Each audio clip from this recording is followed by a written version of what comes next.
Hello and welcome to BEFM Drama, where we're bringing you part 4 in our 10-part adaptation of the very first Sherlock Holmes story, A Study in Scarlet by Sir Arthur Conan Doyle. Today's episode finds us deep in the investigation of the murder of Enoch Drebber, a wealthy American who was found dead, apparently of poison, in a blood-soaked room in an empty house. Holmes is convinced he's nearing the conclusion of the case, but his companion, Dr. John Watson, and the two Scotland Yard detectives, Inspectors Lestrade and Gregson, are still fumbling in the dark. Join me, Joshua Cornwell, as I take the role of John Watson at the start of a new day in the investigation of this disturbing and bloody mystery. The papers that morning were full of the Brixton mystery, as it had been named. Each had a long, colorful account of the murder, rife with rumor and fantasy. There was useful information mixed in with the drivel, however. Drebber had been staying in London for several weeks at a boarding house run by one Madame Charpentier. He had been accompanied by his private secretary, Joseph Stangerson. The two men had left the boarding house together for Euston Station, where they'd planned to take the Liverpool Express, and were seen together on the platform. Neither had been seen again until Enoch Drebber's body had been discovered early the next morning. Stangerson's whereabouts remained unknown. All the articles praised the excellent work of police detectives Gregson and Lestrade. I told you that whatever happened, those two would get the credit. That depends on how it turns out. Oh, bless you. It doesn't matter in the least. If the man is caught, it will be because of their efforts, and if he escapes, it will be in spite of their efforts. It's heads I win and tails you lose. Suddenly there was a banging on the door downstairs and a chatter of children's voices. Then the pattering of steps in the hall mixed with shouted yells of protest from our landlady. The door to the sitting room suddenly burst open, and 10 of the dirtiest and most ragged street children I'd ever seen were standing in front of us. What on earth is this? It's the Baker Street Division of the Volunteer Police Force. Attention! The children formed a line and saluted like so many ragged toy soldiers. In future, you shall send Wiggins up to report alone, and the rest of you must wait in the street. Have you found it yet, Wiggins? No, sir, we ain't. I hardly expected you had, but you must keep trying until you do. Here are your wages. Now, off you go and come back with a better report next time. Wiggins took a little handful of shillings from Holmes, and the children broke ranks and scampered back down the stairs in a rush, shrieking and giggling. There's more work to be got out of one of those little beggars than from a dozen of the police. The mere sight of a uniform seals people's lips. But these youngsters can go everywhere and hear everything. They're sharp as needles, too. All they need is a little organization. You're employing them on the Brixton case. Yes, there is a point which I wish to make clear. It's merely a matter of time. Hello, looks like we're getting a steady stream of visitors this morning. Here's Gregson coming down the road with happiness on every feature of his face. Heading our way, too, I'd wager. Ah, yes, he's stopping. There was a violent ringing of the bell, and in a few seconds a fair-haired detective came up the stairs, 3 at a time, and burst into our sitting room. My dear fellow, I've made the whole thing as clear as day. On the right track, are you? The right track? Why, we have the man who did it sitting in a cell. And his name is? Arthur Charpentier, son of Madame Charpentier, the proprietor of the boarding house where Drebber stayed with Stangerson. Take a seat, try one of these cigars. We are anxious to know how you managed it. Will you have some whiskey? I think I will. The fun of it is that fool Lestrade, who thinks he's so smart, has gone on the wrong track altogether. He's searching for the Secretary Stangerson, who had no more to do with this crime than an unborn baby. I'm sure he's found him by now. And how did you get your clue?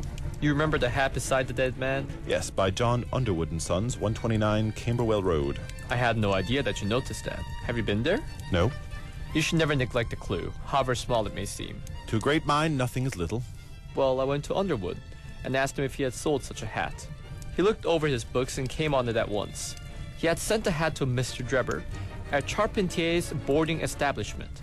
Thus I got his address. Smart. Very smart. I called directly upon Madame Charpentier. I found her pale and distressed. That didn't escape my notice. I began to smell a rat. You know the feeling, Mr. Sherlock Holmes, when you come upon the right scent? A kind of thrill in your nerves? Have you heard of the mysterious death of your guest, Mr. Enoch J. Drebber of Cleveland? I asked. She had. And what time did Mr. Drebber leave your house for the train? I asked. At 8 o'clock, she said. And was that the last time you saw of him? She looked horrified when I asked that. She could hardly speak a single word until her daughter spoke for her. Alice was her name. What did she say? It's no use lying, Mother. Let us be frank with this policeman. We did see Enoch Drebber again. Her mother broke down crying when she heard that, wailing. You've murdered your brother. Go on then. What did this young woman tell you? That Drebber and Stangerson had stayed with them for nearly 3 weeks. Before then, they'd be traveling together in Europe. He told me that Stangerson was quiet and reserved, but Drebber was a monster. He drank nearly every night, and when he did, he behaved horribly, making lewd advances upon her. Why on earth would Madame Charpentier permit such a man to stay? I asked her the same. She told me the Americans paid so absurdly well for their rooms that the money was simply too good to turn away.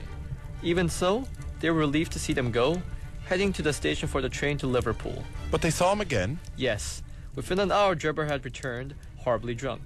He said he'd missed his train and come back for the young Alice. He tried to drag her out of the house, promising her riches and pleasures if she'd go. No doubt this brother of hers, this Arthur, had something to say about that. Indeed.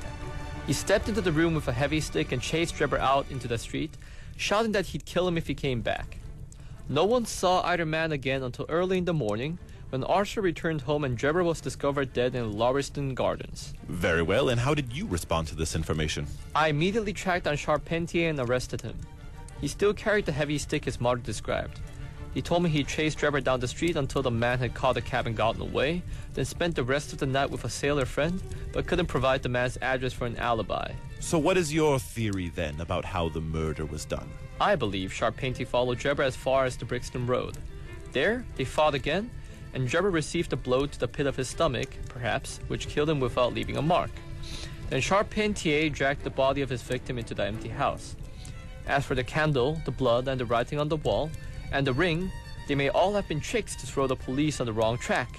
Well done. Really, Gregson, you are getting along. We shall make something out of you yet. I flatter myself that I've managed it well. What amuses me is to think of Lestrade, who has run off down the wrong road. Why, by Jove, here's the very man himself. It was indeed Lestrade, who had ascended the stairs while we were talking and who now entered the room. His face was disturbed and troubled, while his clothes were disarranged and untidy. He stood in the center of the room and fumbled nervously with his hat as if uncertain what to do. This is a most extraordinary case. A most incomprehensible affair. Ah, you find it so, Mr. Lestrade. I thought you would come to that conclusion.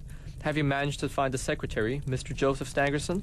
Mr. Joseph Stangerson was murdered at Halliday's private hotel at about 6 o'clock this morning.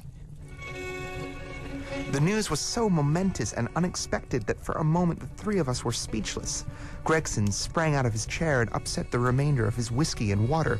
I stared in silence at Sherlock Holmes, whose lips were tight and thin. Stangerson, too. The plot thickens. Are you sure of this piece of intelligence? I have just come from his room. I discovered his body. Would you mind letting us know what you have seen and done? Oh, not at all. I was of the opinion that Stangerson was somehow involved in the death of Drebber. I now know I was mistaken. I managed to track Stangerson to a hotel near Euston Station. The clerk led me up to his room. I was about to knock when I saw something that made me sick. A little river of blood flowing under the door, pooling and drying in the corridor. I shouted for the clerk and together we broke the door. Stangerson was huddled up by the window, which was open. He was wearing his nightclothes and had been dead for some time. He had been stabbed deeply through the heart. But here's the worst part. What do you suppose was above the murdered man?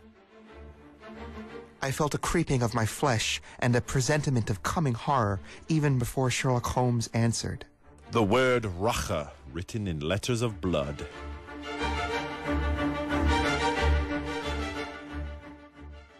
And with that, we've come to the end of another episode of BEFM's adaptation of A Study in Scarlet. I'm your host, Joshua Cornwell, signing off.